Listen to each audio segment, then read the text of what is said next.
I'm going to call the Waunakee Community School District Board of Education DEI Committee to order on Monday, May 19th. For roll call, Carly and Dawn are in attendance to be noted. Then I need a motion to approve the agenda. So moved. Second. All in favor? Aye. Aye.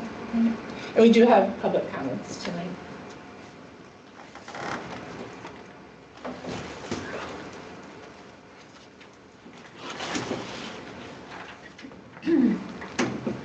Welcome to those of you who are new to the board and to this committee.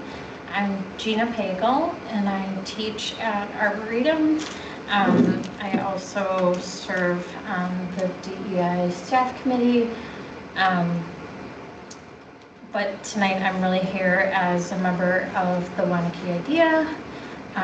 We were approached by the buildings and grounds staff sharing that the original pride flags that had been flown as a part of the resolution that originated in 2020, the flags were getting ratty. And so the Waunakee IDEA has purchased new ones. Some of them apparently were in better shape, but we've just purchased a full new set and would like to donate these to the district so that the district can continue to celebrate Pride Month for the month of June.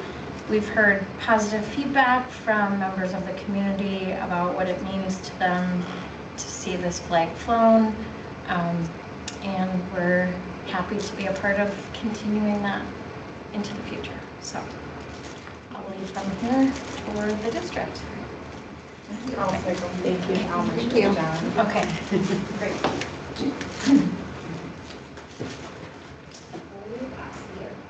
Thank you. Hey, put them next to me so don't forget. Okay, and just for, you have informational updates tonight?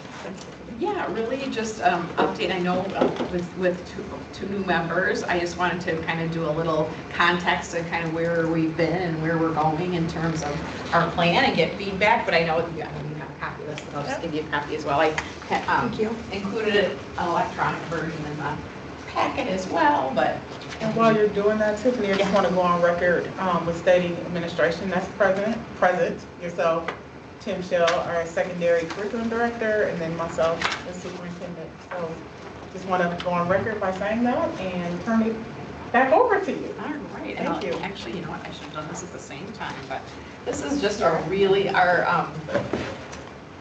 our internal DEI steering committee, which is our staff committee that really looks at, you know, what direction do we want to go and what can we take on and really accomplish in the matter of a year? What things do we think we have to do over multiple years, and kind of balancing out our work with how much principals and teachers can handle as well. So this was just a really, really rough draft, and we just met last Thursday night. Our DEI steering committee met, and we just kind of sketched out what were our action steps in year one. So that's the first column.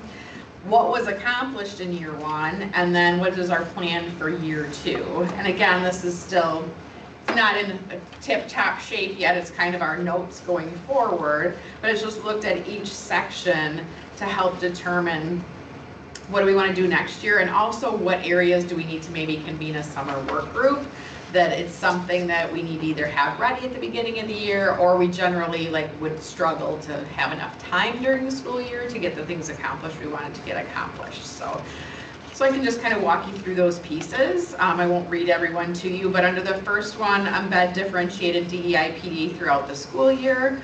So we just, again, listed the things that we did last school year and where we want to go. Some things you'll notice, I'll say like refresher every year, because we want to make sure that our Speak Up training, which is our training that talks about how to interrupt and question and interrupt bullying and harassment. So that's something we want to make sure that we do every single year. We have new staff, and we just want to make sure we do a refresher every year. So you'll see that noted in a variety of areas where it's just something we want to do every single year, so it doesn't kind of fall off the agenda. So that's the first section, is really about professional development, and you'll notice kind of in yellow some of the newer ideas that we thought needed to be added to these sections. So one was related to equal opportunity schools, which maybe Tim could explain a little bit about, but doing some training around those pieces, because it really not only connects to like tracking our academic data for students, but also like our belonging. If students feel like they belong in our system, at least there's a little piece that is about belonging. So I think we want to talk a little bit about that. Yeah, so equal opportunity schools is really at its core. So I should back up and say Equal Opportunity Schools is a nonprofit. We are engaged in working with them. We're in a planning phase now to launch next year. Their main focus is on increasing access to rigorous coursework, specifically AP and dual credit courses where students are taking a course that gets them college credit and high school credit at the same time. Increasing access for all students while at the same time working to reduce gaps in access.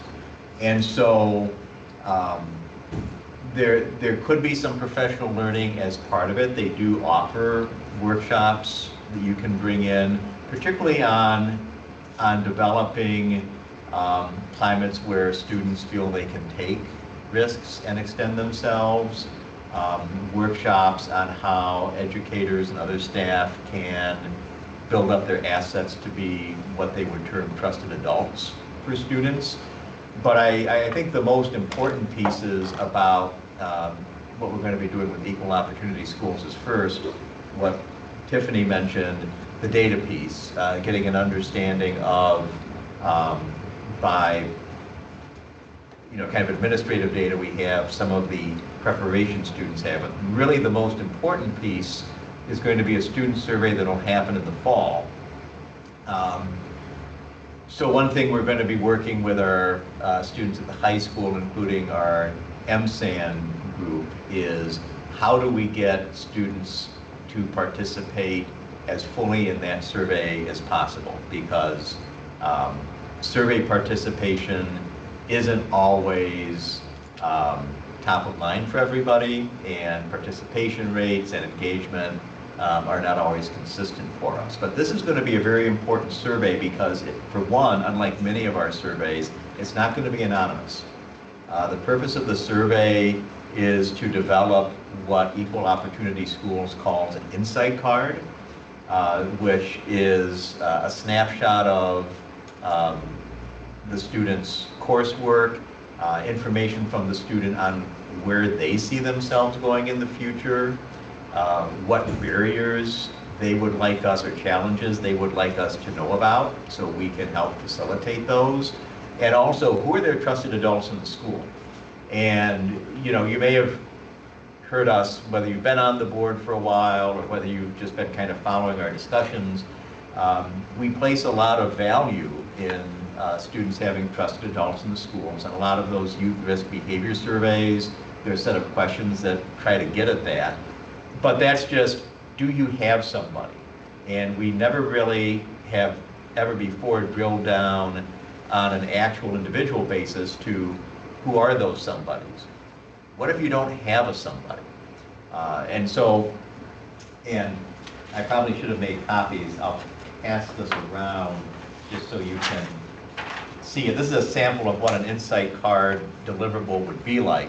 And so, again, the goal is we would have this information before we get into course registration period next year, and counseling staff and other staff would work with students to have conversations and try to encourage them to extend themselves, not to push them.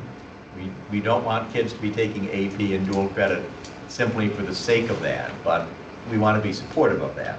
And then the other thing is, if we see, and this gets back to the belonging piece, if we have a student that doesn't identify a trusted adult on their insight card, that's something we want to be responsive to. And then there's a staff equation to it. What if Dr. Brown is a teacher and 80 kids reference Dr. Brown as their trusted adult? Well, that's great, but then how do you manage that all? what if nobody identifies me as a trusted adult?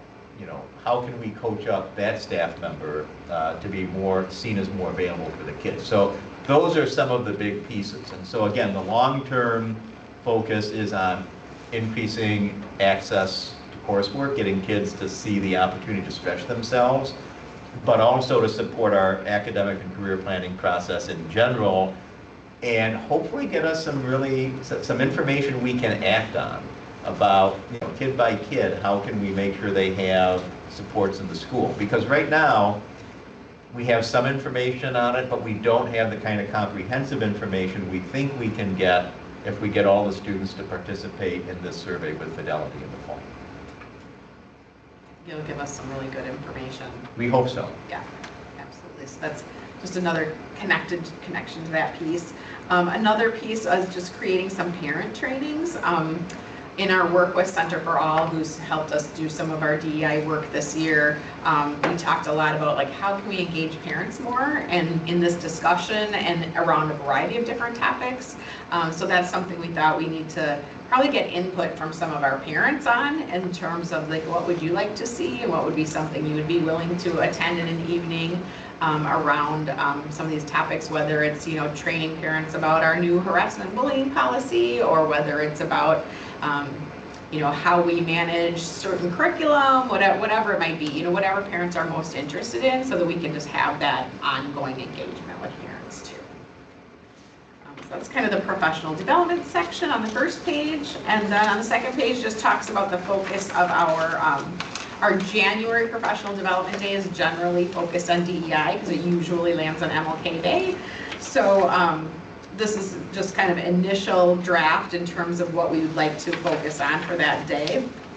And you'll see, like, again, our steps and kind of what we did. And I think probably the biggest piece that came out of this from this year is that really, in terms of taking all the information we learned in our January 2025 PD day, is how do we take the information and really adapt it to have lessons for K-4 students? Because we felt like we really hit 7-12 hard this year in terms of teaching our speak up strategies and having more universal instruction for kids in 7-12, but not as much related to K-6. So there was a lot of different areas. So you see a variety of different areas that says, how are we going to expand this at K-4? So I really see that being a theme for next year is, you know, how can we have developmentally appropriate lessons and visuals and things for kids around a lot of these topics. So that's an area. We also looked at, we would like to expand our focus on restorative practices in schools. So that's something that all of our associate principals have been trained in, all of our student services staff have been trained in, and some of our general education staff, but we really want to do a better job of how can we expose everybody to that piece. So we're looking at, could our January day in 2026 be really focused on restorative practices and that building community in our classrooms. What else? Some of our new ideas in that section, creating You Belong statements, and it's kind of a consensus process in each building where the Center for All folks come in and do some facilitating discussion around like what really does belonging mean in our school? So not just as a district as a whole, but also at the building level. And then a lot of people said we love more options to learn more about a variety of different topics related to DEI. So we are talking about doing some like online modules that people, any staff, whether it's, you know, paraprofessional, teacher, whoever, could do some additional learning around a variety of different topics. The next section is all about MSAN, which is something we've been involved in for quite a few years. And really, we completed all of the things we said we were going to complete. We would like to continue each of those in terms of sending our students to the National MSAN Conference, sending a team of staff to the conference. And we did recognize MSAN as a formal high school organization this year, so that will continue on, obviously, in future years. Tiffany, I'd just like to jump back in for a moment. Yeah. One thing I didn't mention with the Equal Opportunity Schools is when our students go to the National MSAN Student Conference, each student team that goes, they have a goal setting period there. And then they come back with a plan that they bring to their district. And so our group that went, and there's a lead time for these things, but our group that went in the fall of '23, the number one focus of their action plan was in the area of access to advanced coursework. So what we're doing with Equal Opportunity Schools is in response to what our kids asked for. And then, two things happened. One was Brian Borowski, and this didn't take effect this year, but it will take effect next year during course registration, really a curtailment of prerequisites for classes. I mean, Spanish 3 before Spanish 4, yes, but not saying you need a B or better in a course to take the next course. So that kind of thing is going away, and we looked at what organizations have a track record of success in helping schools address these access gaps, and that brought us to Equal Opportunity Schools. So again, it started with the kids. And the only other thing that came up under the kind of the partnership idea was creating some affinity groups for elementary age students. At Heritage, we do have in 4th grade only, we have the Los Sonadores group, or I don't know if they call it that, if they call it like a multicultural group, but because that's where our bilingual program is. But a lot of the other elementary schools have said the same thing, that they'd like to at least look at, like, how can we go about creating affinity groups at the elementary level. And I think one thing that came up at our meeting on Thursday was having that connection to the high school. Like when the high school kids come down to the intermediate school for the Los Sonadores group, like they have somebody to look up to, and they know this is what I'll get to do in high school, and there's just a lot more energy and excitement around it than if they don't have that connection. So we just talked about, how can we maybe facilitate that connection across Black Student Union, any variety of other groups to kind of create that connection too. So I know the middle school started an affinity group this year, like around just a multicultural student group, and we didn't feel like it took off as much as it maybe could have, because we didn't have that, high school connection for them to, see other kids and what they're doing at leadership around these topics. So let's see here. The Elevate survey process, that's on the next page, and that just talks about our Elevate feedback cycles. And this is another one that maybe Tim can just give a short overview for new people that are brand new to the board in terms of the feedback cycle related to Elevate. So I'll keep this to 30 seconds because this is actually going to be an agenda. There'll be a presentation on it at the curriculum committee meeting on June 2nd. And so I'd encourage, some of you are on the committee, but you can always visit the committee, or you can catch it in the video recording. But basically, teachers engage in short cycle improvement cycles. They survey students, they debrief with the students, so the students are an active, provide feedback, debrief on it, and then they come up with an action plan to tackle something that surfaced in the survey. They resurvey, they see if it made a difference, and they iterate again. But again, we'll have a full presentation on this at the upcoming curriculum. And it's all the way down to intermediate school. Intermediate, middle, and high schools, yes. Okay.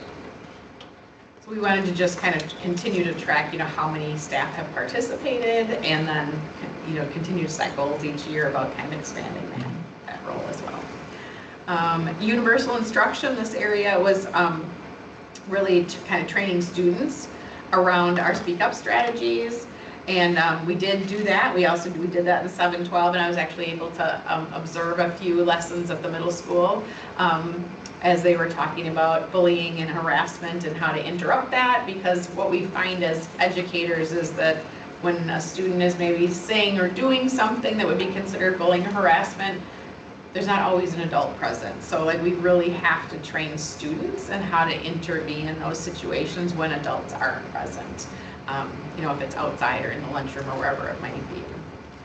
So it's an important piece. What else? We do have visual representations of our speak up strategies in all of our schools and classrooms, and we said we were just going to do a double check in the fall next year to make sure those are still up and get more up if needed. We did do on our January PD day, we talked about teaching all students in grades 7-12 about microaggressions, hate speech, bullying, harassment, all of those pieces. We did do that, and again, the outcome of that is we really need to take that information and adapt it for our K-4 kiddos to make sure it's appropriate.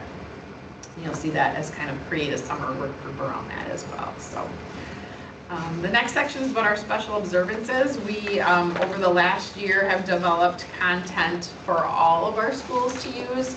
So in the past, it just varied in terms of maybe one school would, for Black History Month, they might do a bulletin board, they might do a display in the library, some might do announcements, and then another school might do something totally different, either more or less. So we were just trying to create kind of a baseline of consistency across all of our buildings when we're recognizing special observance months.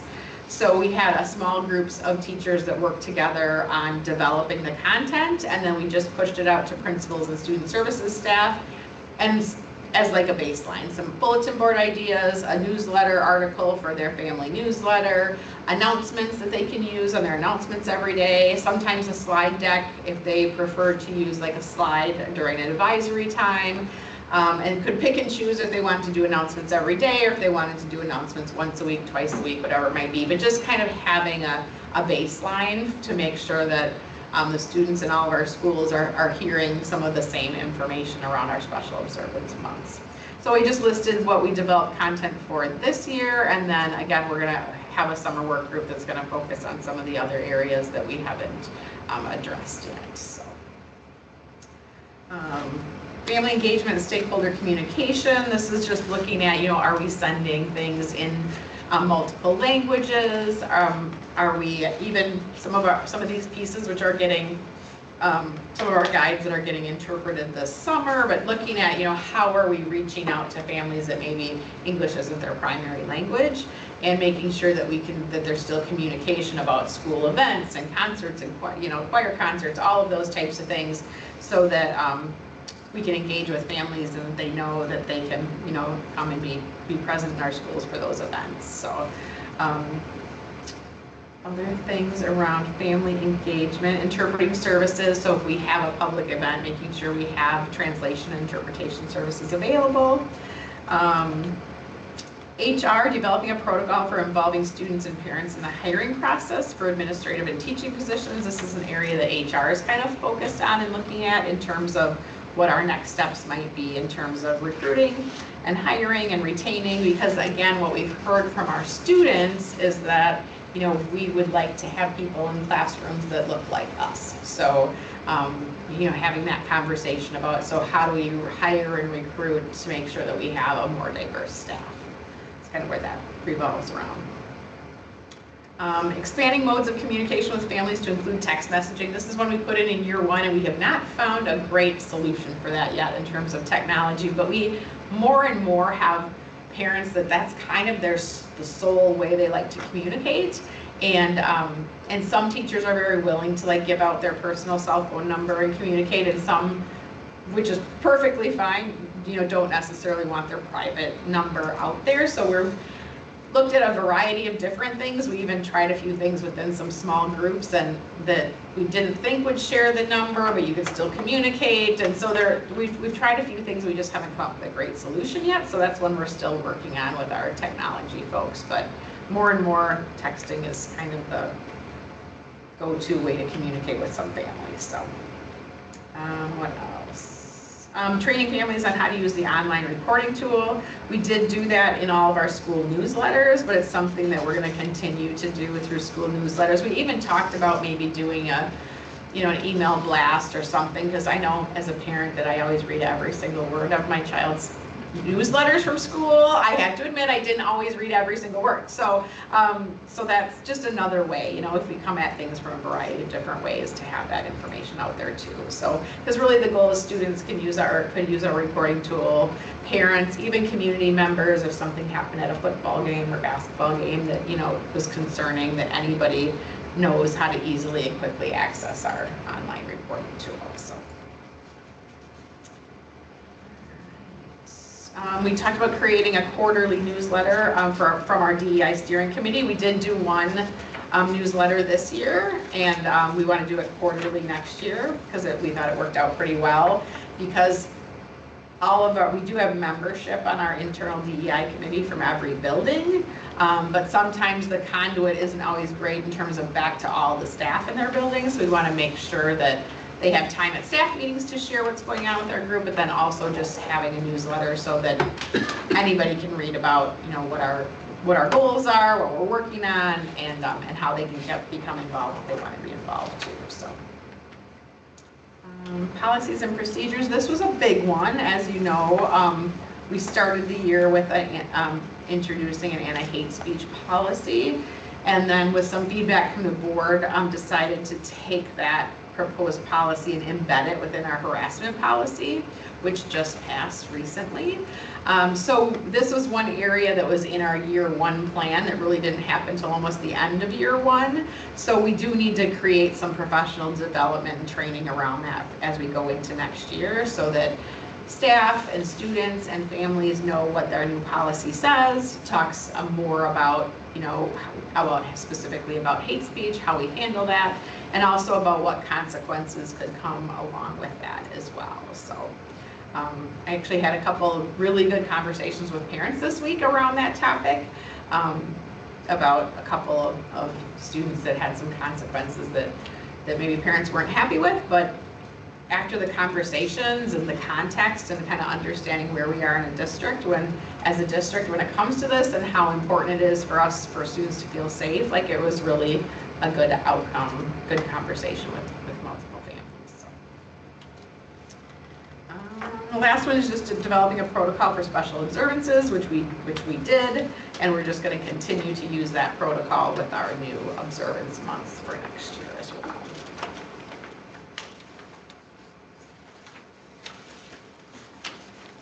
That's kind of a quick overview just of, and again, this is kind of really, really rough draft, and we'll take it and streamline and, decide which things, if there's anything we want to eliminate for next year, if there's anything we want to add as we move forward. But again, we always have to just kind of keep this balance in our minds of, we want to be realistic about what we can accomplish and not put too many things on too many people's plates, but yet still move forward and get the things accomplished we want to accomplish. So. Thank you, Tiffany. Any questions from board members? All right. Thank you, Tiffany. So we talked about future meetings? We'll talk about future meetings at the upcoming board. So what we do is we give Joan a list of all of the dates and times after Rebecca has reached out with doodle polls or phone calls or text messages to find out everyone's availability, and so we'll do it there. And that's typically how we'll proceed with the future meeting. So, but we'll keep it here just in case something arises that we might need to respond to with some sense of immediacy. But right now, we do not have anything, so we're good in that space. Anybody else have any other comments or questions?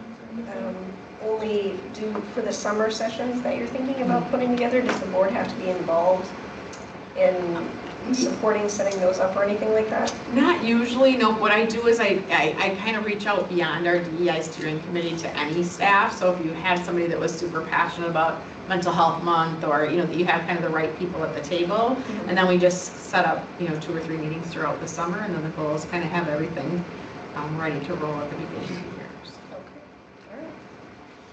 You don't have any questions? I'll make a motion. Okay, I'll make a motion to adjourn. Seconded. All in favor? Aye. Thank you. All right, thank you.